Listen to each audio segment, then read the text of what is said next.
Buenos días, hermanos. Dios les bendiga. Es un gusto estar aquí con ustedes, reuniéndonos nuevamente a través de estos medios electrónicos. Lamentablemente, pues no podemos reunirnos allá en la iglesia porque ha aumentado mucho el número de casos de infectados por COVID en nuestro estado y sobre todo también en nuestra ciudad. Así que las recomendaciones es que permanezcan en casa en la medida de lo posible y que se resguarden. Y pues bueno, damos gracias a Dios porque por lo pronto por este medio podemos nutrirnos a través de su palabra. Les invito para que alabemos a nuestro Dios. Sabemos que hay luchas, hay pruebas y hay enfermedades en nuestras familias. Les invito para que estemos orando en todo tiempo, pero a pesar de estas circunstancias, siempre dando gracias a Dios, alabándole y sabiendo que Él es soberano, que nada escapa de la voluntad de nuestro Dios. Les invito para que entonemos el primer canto. Entónelo ahí en su casa, bien fuerte, con su familia. Engrandecido sea Dios.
Bien, dice la palabra de Dios en el Salmo 117.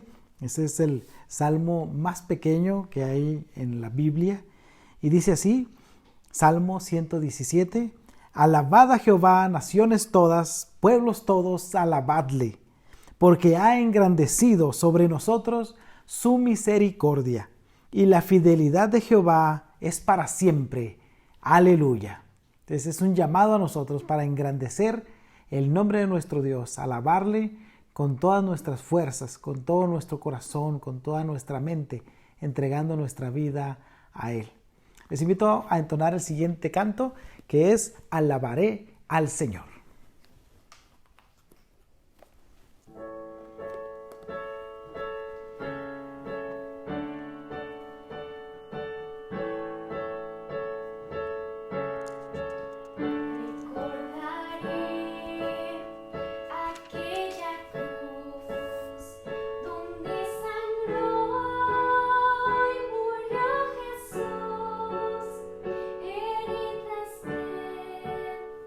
Por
En el libro de Daniel, capítulo 3, se nos narra cómo el rey Nabucodonosor había mandado construir una imagen semejante a él, al mismo rey, y ordenó que todo mundo se postrase y adorase a esa imagen.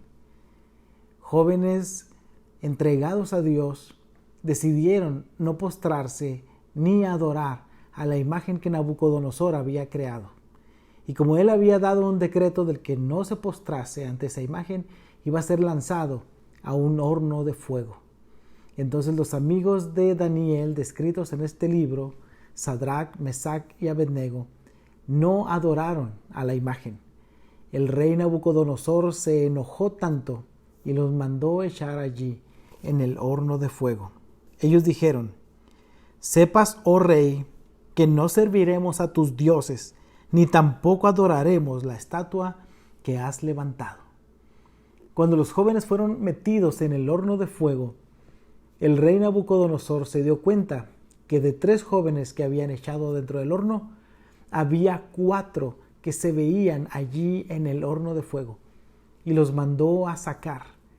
Y salieron intactos Sadrach, Mesach y Abednego. Sus ropas no olían siquiera a quemado, sus cuerpos estaban intactos.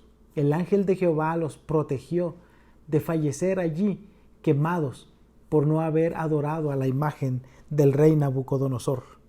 Y entonces dice la palabra de Dios en el capítulo 3, verso 28, entonces Nabucodonosor dijo: bendito sea el Dios de ellos, de Sadrach, Mesach y Abednego, que envió su ángel y libró a sus siervos que confiaron en él, y que no cumplieron el edicto del rey y entregaron sus cuerpos antes que servir y adorar a otro Dios que su Dios. Dios, hermanos, es nuestro amparo, nuestra fortaleza, nuestro pronto auxilio en las tribulaciones. A Él le servimos, a Él le adoramos. Entonemos este hermoso canto que nos habla de las pruebas y aflicciones que vivimos cada día y que no estamos solos. Dios está allí con nosotros.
Continuando allí en el libro de Daniel y capítulo número 4, el rey Nabucodonosor había tenido un sueño en el cual se le interpretó que tenía que humillarse ante Dios y reconocer que todo lo que él había logrado no era por su mano, no era por su mente, en su inteligencia, ni en su capacidad para conquistar reinos, sino que todo se lo había dado Dios, lo había entregado en sus manos, y su poderío y su majestad venían porque Dios se lo otorgaba. El rey Nabucodonosor hizo caso omiso y no engrandeció a Dios y fue castigado, fue convertido en bestia por 7 años. Hasta que cumplido el tiempo, su razón le fue devuelta y entonces él alzó sus ojos al cielo y reconoció al único Dios verdadero como el que le había dado todo su poder. Y entonces en el versículo 37 del capítulo 4 dice así el rey Nabucodonosor: ahora yo, Nabucodonosor, alabo, engrandezco y glorifico al Rey del cielo, porque todas sus obras son verdaderas y sus caminos justos, y él puede humillar a los que andan con soberbia. Les invito para que entonemos el siguiente canto que se llama Así eres tú.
Es increíble cómo el poder de la alabanza toca nuestros corazones, transforma nuestras vidas, nos hace recapacitar en nuestras mentes, nos permite ver nuestra condición como seres humanos con la necesidad de Dios y podemos ver el poder de Dios en nuestras vidas.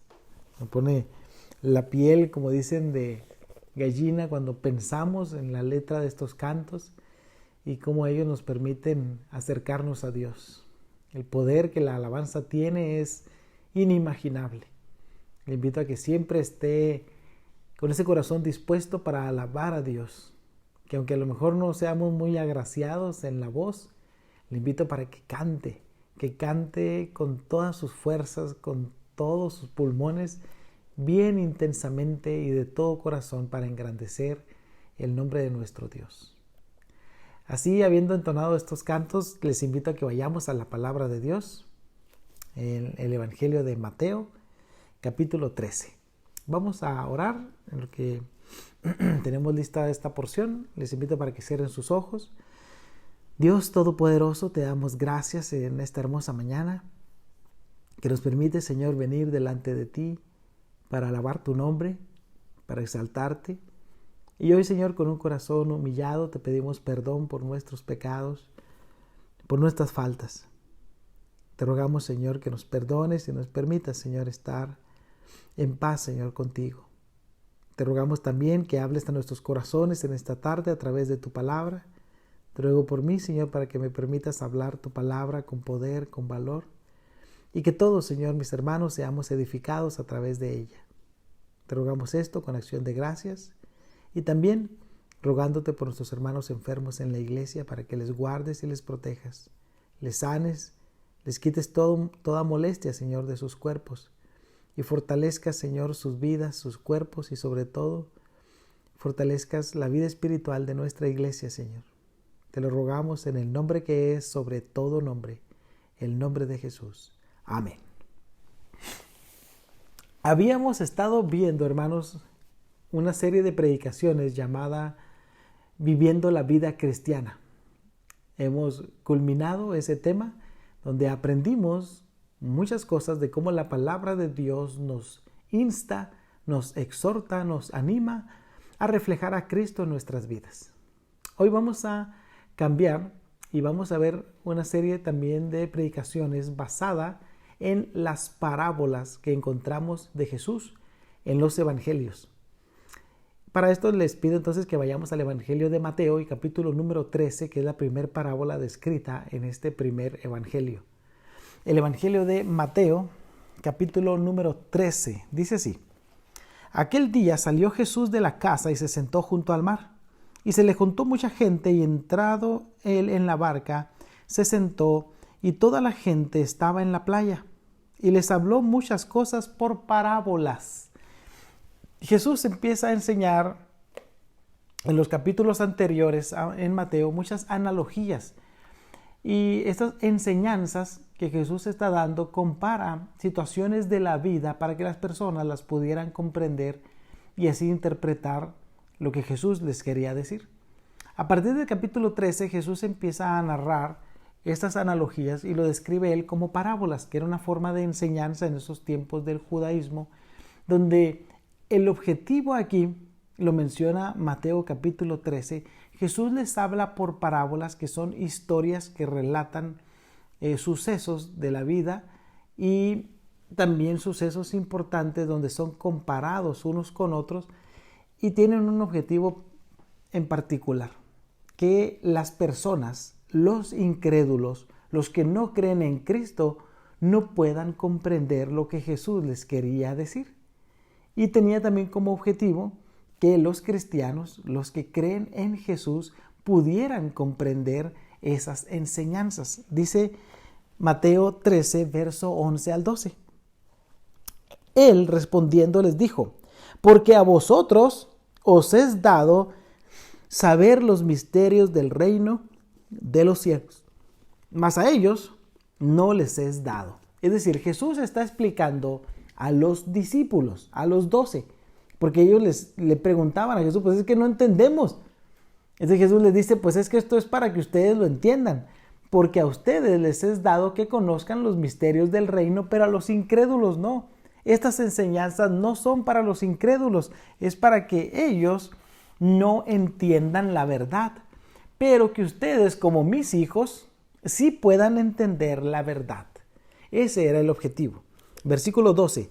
Porque a cualquiera que tiene se le dará y tendrá más, pero al que no tiene, aún lo que tiene, le será quitado. Entonces Jesús usó las parábolas para oscurecer la verdad ante los incrédulos y mostrar la luz ante los creyentes, que los creyentes pudieran conocer la verdad.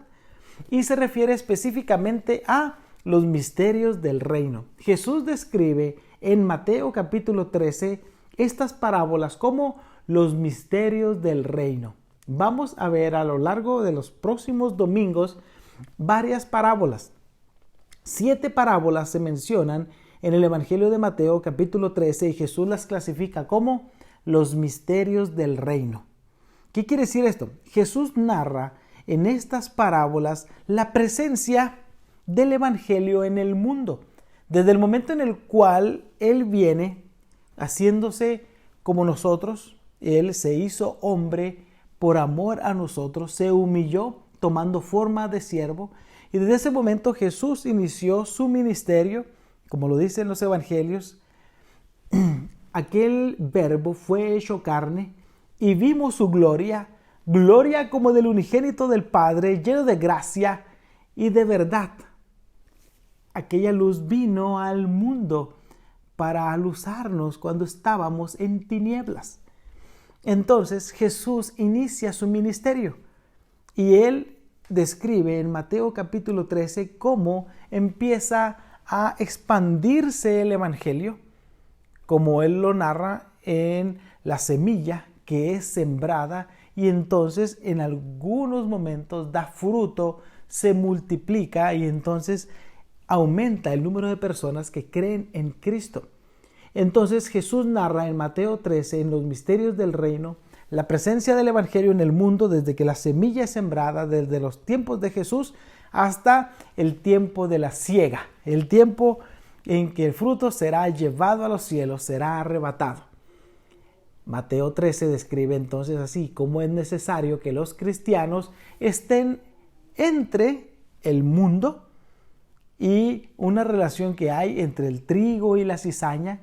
La palabra de Dios describe a los cristianos como el trigo y también se describe aquí como entre la relación entre los cristianos que llevan fruto, también peces buenos, peces malos, como lo vamos a ver más adelante en otros domingos, hasta que llegue el punto clave, la siega, el tiempo en el cual Cristo viene por lo suyo, todo aquel que ha creído en Jesús como su Salvador. Esos son los misterios del reino, las parábolas que veremos a continuación. Muchos misterios son descritos en la palabra de Dios, como los misterios del reino. Hay otros misterios como por ejemplo el misterio de Cristo y la iglesia, el misterio de Dios el Padre y Dios el Hijo. Todos estos misterios son descritos en la palabra de Dios y que a su tiempo también los veremos aquí. Iniciemos. Mateo capítulo 13, verso 3. He aquí el sembrador salió a sembrar. Y mientras sembraba, parte de la semilla cayó junto al camino y vinieron las aves y la comieron. Parte cayó en pedregales donde no había mucha tierra y brotó pronto porque no tenía profundidad de tierra. Pero salido el sol se quemó y porque no tenía raíz se secó. Y parte cayó entre espinos y los espinos crecieron y la ahogaron. Pero parte cayó en buena tierra y dio fruto, cual a 100, cual a 60 y cual a 30 por uno. El que tiene oídos para oír, oiga. Ya lo dijimos, Jesús utilizó las parábolas para oscurecer la verdad ante los incrédulos y mostrar la luz ante los creyentes. Jesús mismo explica esta primer parábola. Los discípulos no comprendían a ciencia cierta qué les quería decir Jesús, pero se les dice, vosotros os es dado saber los misterios del reino. Versículo 11. Dice, mas a los incrédulos no. A ellos no les es dado conocer estos misterios. Entonces, continúa diciendo, versículo número 18. Oíd pues vosotros la parábola del sembrador. Jesús mismo la explica y dice: cuando alguno oye la palabra del reino y no la entiende, viene el malo y arrebata lo que fue sembrado en su corazón. La parábola del sembrador describe 4 situaciones. Y la última, es decir, la cuarta parte de estas situaciones, es la única que dio fruto. Describe entonces como que el sembrador fue a sembrar y entonces la semilla cayó, dice el versículo 19, y la palabra que es la semilla, dice, la persona que la recibió no la comprendió, no la entendió. Dice, viene el malo. Jesús lo describe en el versículo número 4 que dice: la semilla cayó junto al camino y vinieron las aves y la comieron. Cuando una persona escucha del evangelio, escucha que Cristo es la única forma de ir al cielo, escucha que somos pecadores y que merecemos pagar el precio de nuestro pecado con nuestra propia vida, y que la única forma de entrar al cielo es a través de Cristo, que Él pagó el precio de nuestro pecado. Cristo murió por nosotros, Cristo murió por mí, murió por ti. Ese es el precio de mi pecado, la muerte. Alguien ya tomó ese precio, alguien ya pagó el precio, murió por mí, y ese es Cristo. Cuando alguien escucha eso y lo cree de corazón, tiene el perdón de los pecados, tiene la vida eterna con Cristo en los cielos. Pero hay personas que lo escuchan y ocurre lo que a continuación se narra. 3 sucesos que permiten que esto se vaya perdiendo lo que escucharon, que se apague. Y el cuarto suceso en el cual lo que escucharon dio fruto. Entonces la primera porción narra: una persona escuchó de Cristo, pero vinieron las aves, porque la semilla cayó, dice, cayó sobre el camino, un lugar donde no pudo echar raíz, un lugar donde estaba a la vista rápidamente de las aves que estaban hambrientas y que al ver la semilla rápidamente se abalanzaron sobre ella para alimentarse. Y describe entonces la palabra de Dios que cuando esa semilla cayó, fue entonces arrebatada. Las aves del cielo vinieron y se la comieron. No permitieron que penetrara en la tierra y entonces fructificara. Jesús lo explica. Las aves que vinieron y se comieron esa semilla, dice, es el maligno, es Satanás. Versículo 19. Cuando alguno oye la palabra del reino y no la entiende, viene el malo y arrebata lo que fue sembrado en su corazón. Este es el que fue sembrado junto al camino. La obra de Satanás es hurtar, matar y destruir. Eso es lo que él hace. A eso se dedica. Entonces, cuando una persona escucha por primera vez de Cristo y no entiende nada de lo que le están diciendo, Satanás se encarga de entenebrecer su mente, se encarga de robar eso que ha sido puesto, esa espinita, ese conocimiento, esa duda allí en su corazón, y Satanás se encarga de robárselo. Entonces viene y se come esa semilla. ¿Para qué? Para que no dé fruto en la vida de las personas y no entreguen su vida a Cristo. Dice Primera de Juan 5:19, lo voy a leer. Primera de Juan 5:19 dice así: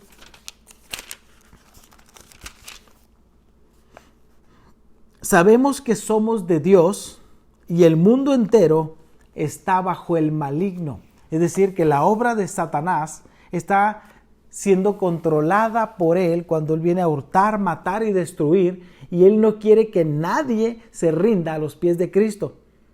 Él está viendo, está vigilando que ninguno de sus presos espirituales, porque así lo describe la palabra de Dios, Satanás tiene el alma de las personas cautiva, la tiene presa. Él no le abre la puerta a sus presos, él no los deja escapar, no les da libertad. El único que da libertad es Cristo Jesús. Entonces Satanás está presto, está listo, está atento para que ninguno de sus prisioneros escape. Entonces cuando alguno que no ha rendido su vida a Cristo escucha del grande amor de Dios, que envió a su Hijo Jesucristo para darnos libertad del yugo de Satanás, Satanás se encarga de robar eso. Dice, el mundo entero está bajo el poderío del maligno. Él tiene un poderío que viene, como lo dice la palabra de Dios en el libro de Romanos, en las huestes espirituales de maldad en las regiones celestes. Satanás es el príncipe de este mundo que está gobernando para que nadie escape de él. Entonces, una cuarta parte de las personas que escuchan de Cristo, Satanás se encarga de robarles eso que han escuchado para que no entreguen su vida a Cristo. Narra otra situación. El sembrador salió a sembrar, ya lo dijimos, y una parte de la semilla cayó junto al camino y las aves rápidamente vinieron y se comieron la semilla. Y ese es Satanás, que no deja que las personas sean liberadas de esa prisión en las que las tiene. Pero el sembrador salió a sembrar, dice Mateo 13, versículo número 14, y parte de la semilla cayó en los pedregales. Los pedregales son conocidos como unas porciones, grandes extensiones de piedras con una pequeña superficie de tierra donde la semilla cae, pero no tiene suficiente tierra donde echar raíz y entonces fructificar. Versículo 5. Parte cayó en pedregales donde no había mucha tierra, es decir, mucha tierra, o ahora acá en nuestras tierras dice hay mucho caliche allí adentro y no puede penetrar la semilla porque la capa de tierra que está por encima es muy pequeña. Parte cayó en pedregales, brotó pronto porque no tenía profundidad de tierra, pero salido el sol se quemó y porque no tenía raíz se secó. Esa es la segunda situación que nos narra Mateo capítulo 13. Jesús lo describe y lo explica y dice, el que fue sembrado en pedregales, este es el que oye la palabra y al momento la recibe con gozo. Es decir, usted puede ir y predicarle de Cristo a una persona y esa persona escucha de Cristo y hay gran fervor, emoción, quiere entregar su vida a Cristo, quiere con el testimonio que damos los cristianos cuando es favorable, porque a veces damos mal testimonio, pero cuando damos buen testimonio y la persona desea ser como nosotros, tener la paz que nosotros tenemos, el gozo que solamente Cristo da, y esa persona se llena de gozo porque quiere también tener de Cristo. Ese es el que momentáneamente recibe la palabra con gozo y dice aquí, oye la palabra y al momento la recibe con gozo, pero no tiene raíz en sí, sino que es de corta duración, pues al venir la aflicción o la persecución por causa de la palabra, luego tropieza. Entonces, ¿qué es lo que ocurre? En esta persona que escucha de la palabra de Dios y la recibe con gozo, es un compromiso más emocional. Fíjese nada más lo que dice, recibe la palabra con gozo, está emocionado, hay fervor en esa persona, hay emociones, se involucran emociones. Entonces hay un compromiso emocional, momentáneo, pero no un compromiso de corazón. Dice, ese que fue sembrado o que cayó en pedregales, sí hubo mucho gozo, pero no hubo la suficiente raíz de la semilla para que diera fruto. Entonces dice, hay un compromiso emocional, un compromiso superficial, que no es real, que se deja llevar uno por las emociones. Es que sentí muy bonito cuando estaban cantando, sentí muy bonito cuando predicaban, sentí muy bonito cuando me recibieron en la iglesia, sentí muy bonito cuando tocaron a la puerta de mi casa. Sí, es bueno sentir, las emociones son buenas e importantes, pero se trata de qué es lo que yo le voy a entregar a Cristo, no lo que los demás me pueden dar a mí y me hacen sentir a mí.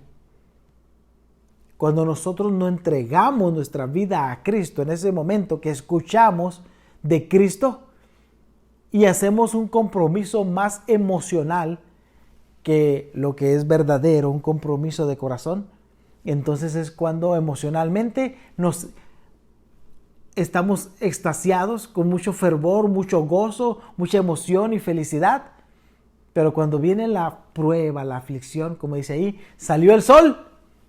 Y entonces eso que había brotado se secó porque el sol rápidamente lo consumió, porque no tenía una buena raíz de donde nutrirse. No se alimentó de la palabra, no creció en la palabra, sino que era solamente superficial, de oídas, de lengua, pero no de corazón, como la palabra de Dios describe. Si alguien se va a entregar a Cristo, tiene que hacerlo de corazón y no solamente de palabra. Vayamos a la palabra de Dios. Primera de Juan, capítulo 2, verso 19, describe a aquellas personas que sí, escuchan de Cristo, se emocionan por algún tiempo, meses, tal vez años, pero dice Primera de Juan 2:19, salieron de nosotros porque no eran de nosotros, porque si hubiesen sido de nosotros, habrían permanecido con nosotros, pero salieron para que se manifestase que no todos son de nosotros. Entonces muchas personas pueden escuchar del Evangelio, emocionarse con el Evangelio, con la iglesia, con ir y cantar y recibir los mensajes y ver la comunión con los hermanos, pero no hay un compromiso de corazón, no hay un compromiso real. ¿Y qué pasa? Cuando viene la verdadera prueba a su vida, cuando vienen las luchas a su vida, cuando se trata de trabajar para Cristo, entonces la emoción se apaga, se desvanece. ¿Y qué pasa? Dice Primera de Juan, huyen. Primero, jamás estuvieron tomados de la mano de Cristo. Y obviamente se refleja en que huyen de la iglesia y de la comunión con los hermanos. Entonces Jesús lo describe, verso 21. No tiene raíz en sí, sino que es de corta duración, es un compromiso emocional, superficial, pues al venir la aflicción, la persecución por causa de la palabra, luego tropieza. Es decir, personas que escucharon de Cristo, pero nunca rindieron su vida, su corazón, ni entregaron todo a Cristo. Entonces llevamos dos situaciones en la que la semilla cayó junto al camino y las aves, que es el maligno, les roba eso. La otra que fue y cayó sobre los pedregales y que al momento floreció, dice, pero la aflicción de este mundo, el sol abrasador consumió ese brote que había y como no había raíz en sí, se secó. Compromiso superficial, compromiso basado en las emociones, pues el compromiso debe ser basado en la entrega de un corazón sincero, de un corazón humillado ante el poder de nuestro Dios. Dos situaciones. Luego describe la palabra de Dios una tercera situación y dice, parte cayó entre espinos y los espinos crecieron y la ahogaron. Jesús explica, verso 22. El que fue sembrado entre espinos, este es el que oye la palabra, pero el afán de este siglo y el engaño de las riquezas ahogan la palabra y se hace infructuosa. Es decir, que la persona puede escuchar, sí, puede escuchar de la obra de Cristo, pero ¿qué pasa? No hay un verdadero arrepentimiento. El compromiso es superficial y tiene más sus ojos puestos en el mundo que en lo espiritual. La palabra de Dios describe, dice el libro de Santiago, capítulo 4. Dice así, Santiago, capítulo 4. Santiago 4:4. Oh almas adúlteras, ¿no sabéis que la amistad del mundo es enemistad contra Dios? Cualquiera pues que quiera ser amigo del mundo se constituye enemigo de Dios. Es decir, que esta tercera parte de las semillas cayó junto a espinos y entonces los espinos ahogaron ese brote que había habido allí. ¿Qué quiere decir esto?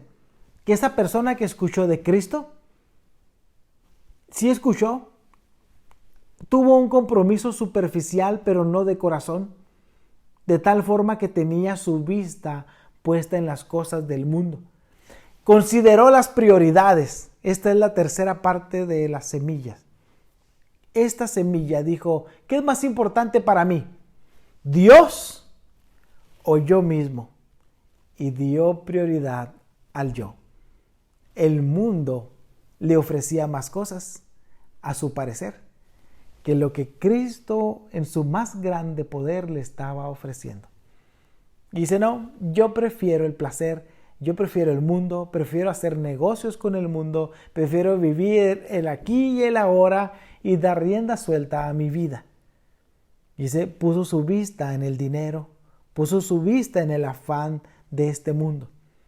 Y la palabra de Dios nos advierte y nos dice que no debemos nosotros tener amistad con el mundo, porque si preferimos al mundo antes que a Dios como la prioridad de nuestra vida, entonces nos constituimos enemigos de nuestro Dios. El que quiera entonces tener amistad con el mundo, automáticamente se constituye enemigo de Dios. Esta persona que recibe, que escucha el evangelio, comparado entonces con la semilla que cayó entre los espinos crecieron, ahogaron ese brote y entonces se secó. Dice el verso 22, el que fue sembrado entre espinos oyó la palabra, pero el afán de este siglo y el engaño de las riquezas ahogan la palabra y se hace infructuosa. ¿Sí? Mucha gente puede llegar a la iglesia, escuchar de Cristo, pero dice, no, es que yo prefiero el mundo. Prefiero trabajar allá afuera en el mundo, hacer mi vida, vivir para mí mismo, tener muchos bienes, gozar la vida. Y lo que me sobre de tiempo lo voy a destinar para la iglesia, para Dios, lo que me sobre. Y entonces dice, esa semilla no dio fruto, porque entonces se ahogó por los afanes de este mundo, las riquezas. Recuerde que Satanás está presto para ofrecer a las personas todo lo que desean. Y la palabra lo describe. Los deseos de los ojos, los deseos de la carne, la vanagloria de la vida. Todo eso Satanás lo ofrece.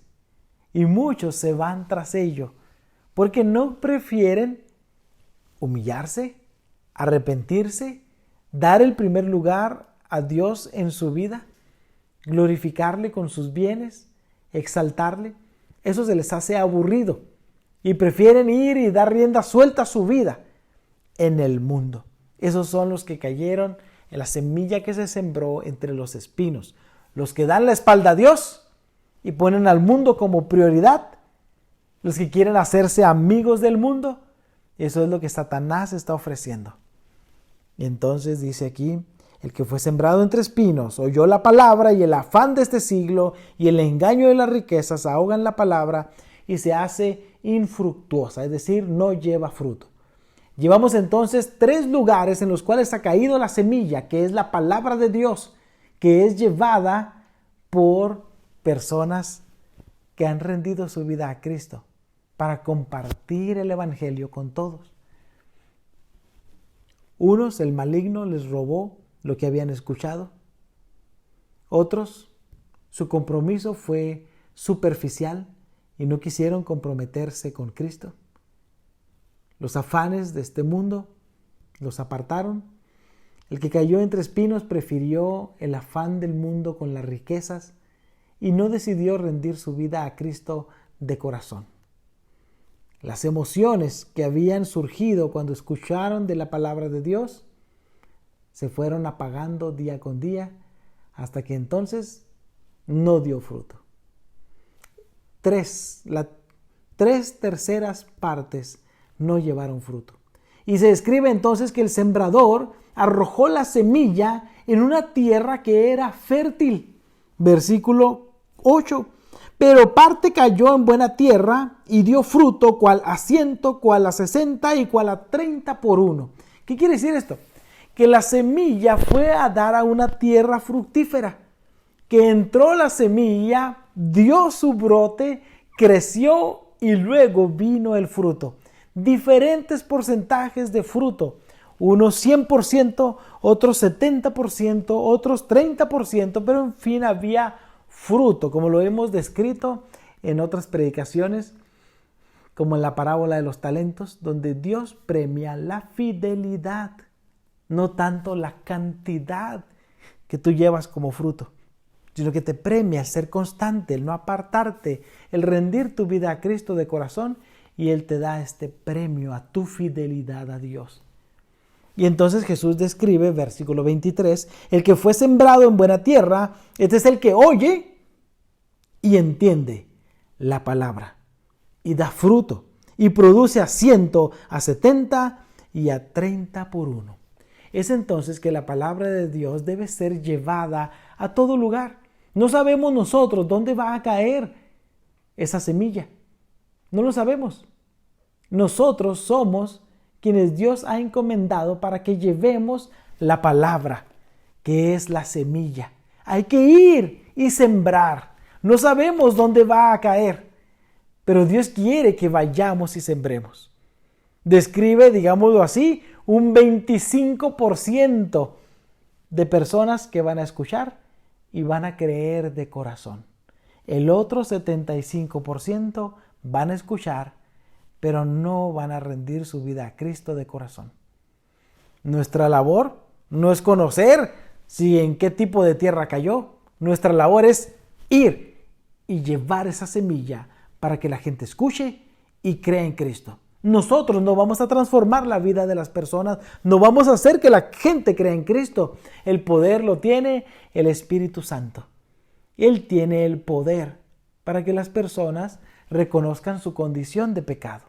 El Espíritu Santo convence al mundo de la situación en la que está. Convence al pecador y lo hace ver: soy un pecador, necesito el perdón de Cristo, necesito el amor de Dios en mi vida. Esa obra es del Espíritu Santo. Él va a transformar la vida de las personas y va a hacer que ellas quieran rendir su vida a Cristo y ser liberadas del yugo, de la esclavitud de Satanás. Nuestra labor, mi hermano, como portadores de la semilla del Evangelio, es ir y sembrar. Dios va a hacer su obra y va a hacer que esa semilla caiga en buena tierra y entonces dé fruto.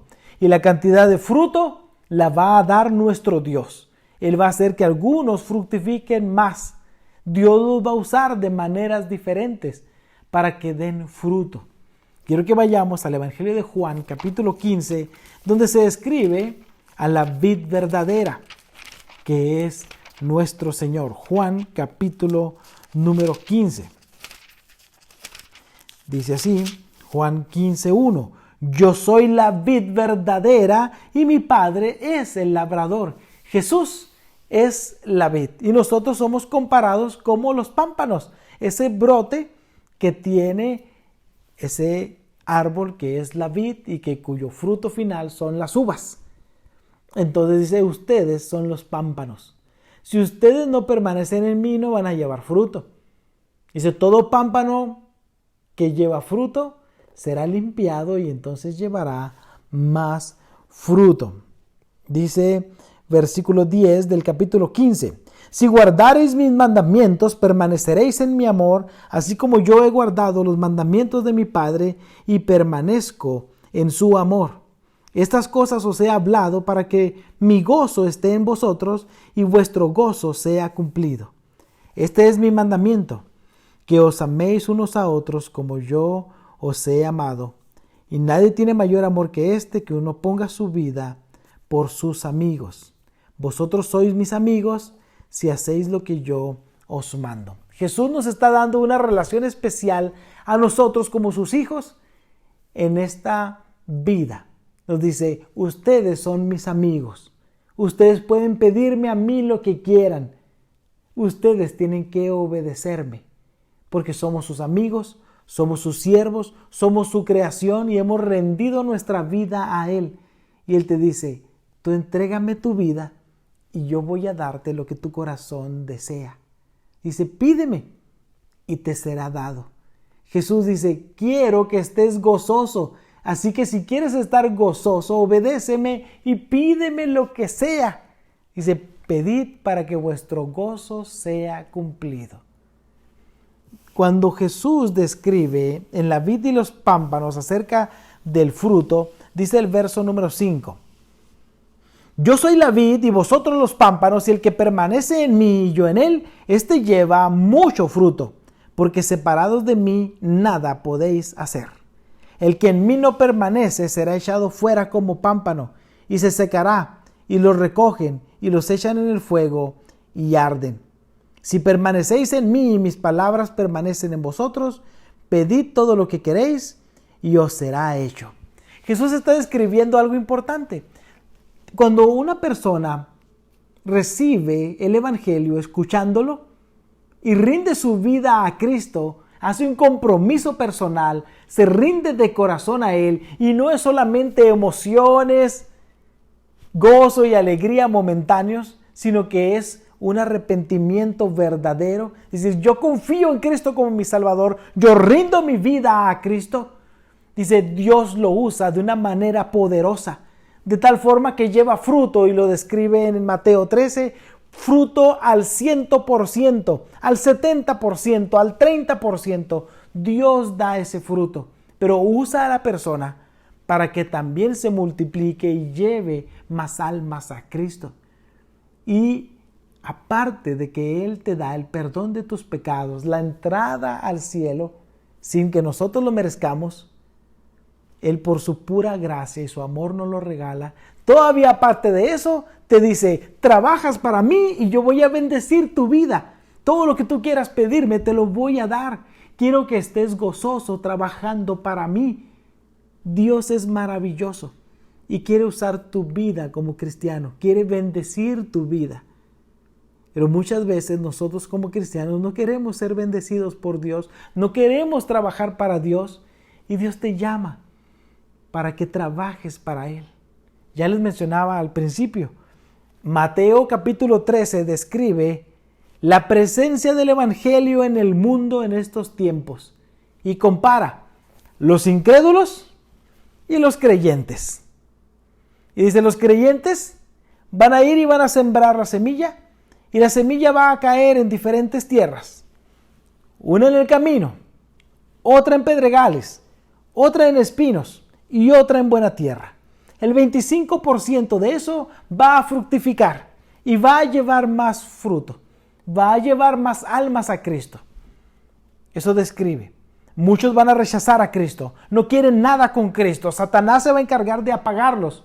Las emociones van a apagar sus vidas, porque solamente van a querer emociones y sentirse bien y sentir bonito en su corazón y en su mente, pero sin entregar su vida a Cristo. Ir a la iglesia con emociones y vivir una vida llena de pecado cuando salen de la iglesia. Una vida basada en emociones y no en una entrega y una rendición total a Cristo. Y entonces Mateo 13 describe no solamente la relación que existe en el Evangelio entre los incrédulos y los creyentes, sino que también describe que entre los creyentes, dice, algunos van a ser usados poderosamente, quienes se dejan ser usados por Cristo, y van a ser bendecidos ampliamente. Pero habrá también creyentes que no quieren trabajar para Cristo y recibirán menor bendición. Aunque todos, dice, en su fidelidad a Dios, recibirán la entrada al cielo por creer en Cristo como su Salvador. Pero Dios te llama, Dios te exhorta a que seas un trabajador de Él, lleno de fruto, al 100%. Y Dios quiere bendecir tu vida, quiere usarte a ti. No veamos al otro hermano, al que nos rodea, es que aquel no trabaja y porque ellos sí. No, tú piensa en lo que tú haces por Cristo. Y recordemos lo que Pedro le preguntaba a Jesús cuando se le apareció después de haber resucitado. E iban caminando el apóstol Pedro y Jesús y veía que Juan lo seguía. Y Pedro le preguntó, ¿y qué de este? Y Jesús le respondió, pues, ¿a ti qué? Tú sígueme, tú sírveme, tú entrégate. Si yo quiero hacer con él lo que yo quiera, a ti que no te quite el sueño. Yo sí quiero hacer que él se quede hasta que yo regrese al momento de la siega, como lo describe al final Mateo 13, ¿a ti qué? Tú sírveme a mí. Entonces la relación con Dios es personal, sin importar lo de los demás creyentes. Tú sirve a Cristo. Gózate con los que de corazón sincero alaban, sirven y dan fruto a Cristo. ¿Qué de los demás? Tú sirve a Cristo y Dios va a bendecir tu vida de una manera que no te lo imaginas. Recuerda lo que hicieron Sadrac, Mesac y Abednego. Retaron al rey Nabucodonosor y le dijeron: no, nosotros no nos vamos a postrar sobre esa imagen. No vamos a dar gloria a nadie antes que a nuestro Dios. ¿Y Dios qué hizo? Dice, mandó a su ángel a que acampara alrededor de ellos y el fuego no los tocó. No olían ni a quemado cuando fueron sacados del horno de fuego. Y entonces el rey Nabucodonosor reconoció que ellos eran resguardados por el único Dios verdadero. A ese único Dios verdadero es al que yo sirvo y es al que tú sirves. Y te invito a que lo alabes, lo honres, le sirvas de corazón. Oremos.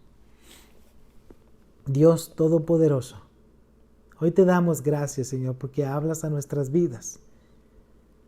Y queremos, Señor, como tus hijos, alabarte y exaltarte, Señor, engrandecer tu nombre y sobre todo, Señor, llevar fruto a 100%. Queremos ser usados por ti, Señor.